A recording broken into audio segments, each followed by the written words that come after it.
dans un royaume, j'imagine bien que Dr Ali Abderrahmane Agar, qui est un intellectuel respectable, en parlant de Dauphinat intelligent, simplement de demander...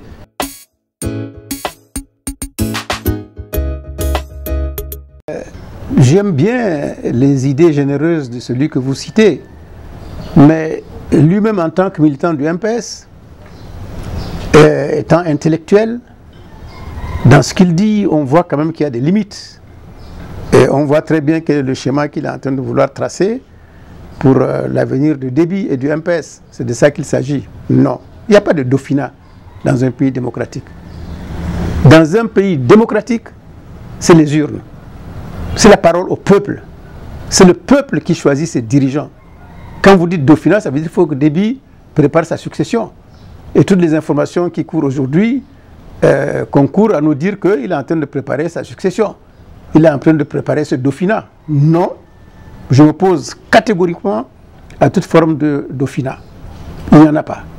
Le seul Dauphinat qui vaille, c'est la réponse du peuple tchadien dans les urnes. Il faut que Déby ait le courage d'aller à des élections transparentes. C'est ça le Dauphinat.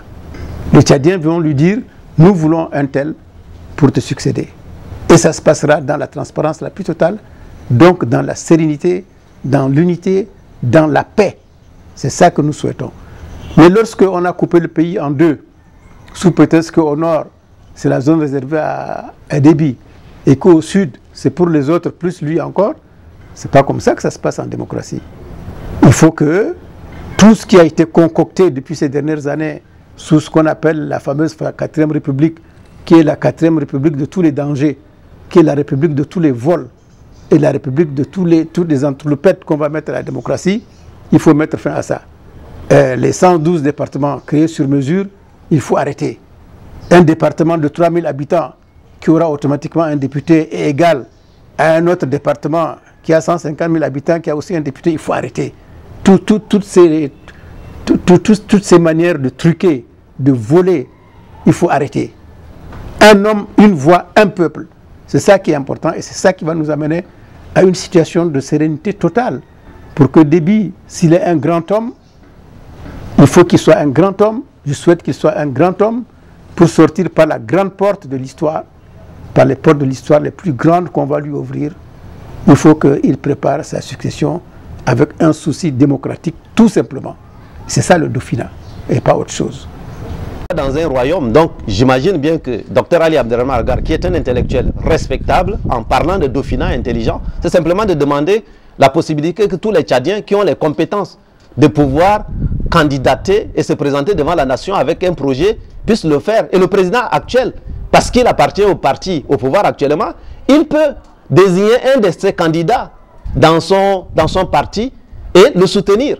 Et maintenant, les autres Tchadiens doivent aussi avoir la possibilité, eux, de présenter aussi des candidats qui vont être soutenus. La question de la vice-présidence. Si vous avez lu les 20 propositions faites par les transformateurs, nous avons introduit une proposition révolutionnaire. De mémoire, aucun parti ne l'a fait jusqu'à présent. Et que nous présentons devant la nation.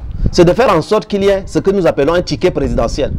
Si nous ne remettons pas un poste de Premier ministre, alors on peut aller dans le sens d'avoir un ticket présidentiel. Et dans ce ticket présidentiel, c'est même de faire en sorte, nous avons poussé plus loin la proposition, c'est de faire en sorte qu'au sommet de l'État, qu'il y ait un candidat et une candidate au poste de président et vice-président. Ça veut dire quoi concrètement?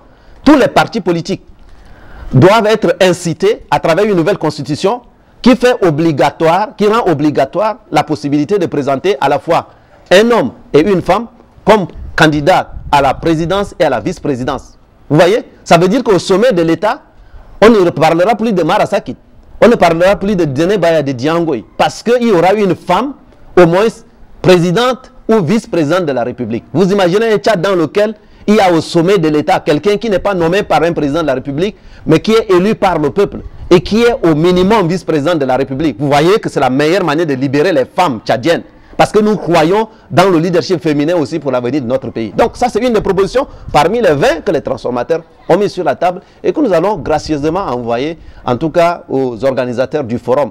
Il y a un site, il y a une page pour les propositions des transformateurs pour un forum sincère. Le mot le plus important, ce n'est pas dialogue ou forum, le mot le plus important, c'est sincère. Est-ce qu'on est pour une fois sincère dans ce pays pour que le pays puisse aller sur de nouvelles bases. C'est à l'aune de cela que nous serons tous évalués et les jours devant nous sont des jours décisifs pour l'avenir de notre pays. Sachons être au rendez-vous.